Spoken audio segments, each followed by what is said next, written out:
Live from San Diego, this is the Fox 5 News at 5.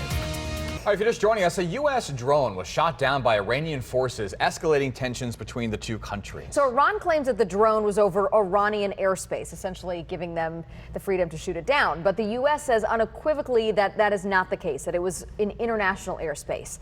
So the question we're all asking is, how does that impact us with the rising tensions between the U.S. and Iran? So joining us around the table, Chase Wilsey, a financial advisor. Thanks for being here. Of course. Thanks for having me. All right. So big picture here. Andrew and I were talking a little earlier. We keep hearing the tensions are rising with Iran, right? So what, big picture to all of our viewers at home, what does this really mean? When it talks, we think Iran, we think oil. You know, it's really interesting because Iran used to be a big producer of oil. Well, with the withdrawal of the Iran nuclear deal by the U.S., Iran's really not doing a whole lot of exporting of oil. The concern comes with the Strait of Hormuz. That's where about 20% of all U.S. oil that is produced is transferred. So if that strait was shut down, that would be the big impact.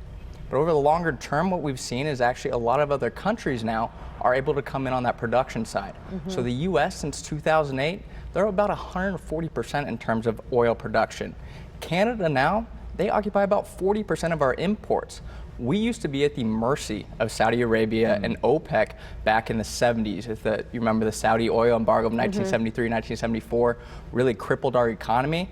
Wouldn't be the case now because we could be self-sufficient. It's estimated by about 2020, U.S. will actually be a net exporter of oil. So this isn't really like a supply and demand issue when it comes to Iran because they're not really a supplier at this point. Exactly. The problem is not with Iran, it's a problem with the Strait of Hormuz, which they are right next to.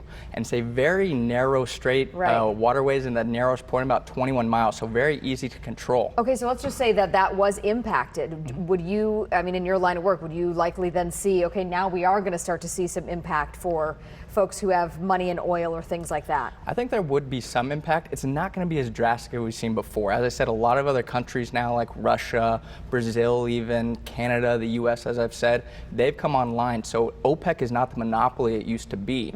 So we could turn to different places. We would see a little bit of an increase in oil, of course, but it wouldn't be what it used to be. I mean, oil would not go above $100 a barrel, in my opinion. I think we could see oil over the next several years about $60 to $80 a barrel. We're not going to see drastic spikes anymore. Getting beyond oil, if things continue to escalate between Iran and the U.S., like we've seen, you know, either just between tensions or potential military conflict, what could that mean? You know, sanctions. What could that mean for us, for our economy, for things, you know, in our part of the world? Yeah, of course. Well, I don't think that sanctions or increased sanctions on Iran would be a big deal for us unless we went to all-out war, which I think is very, very unlikely.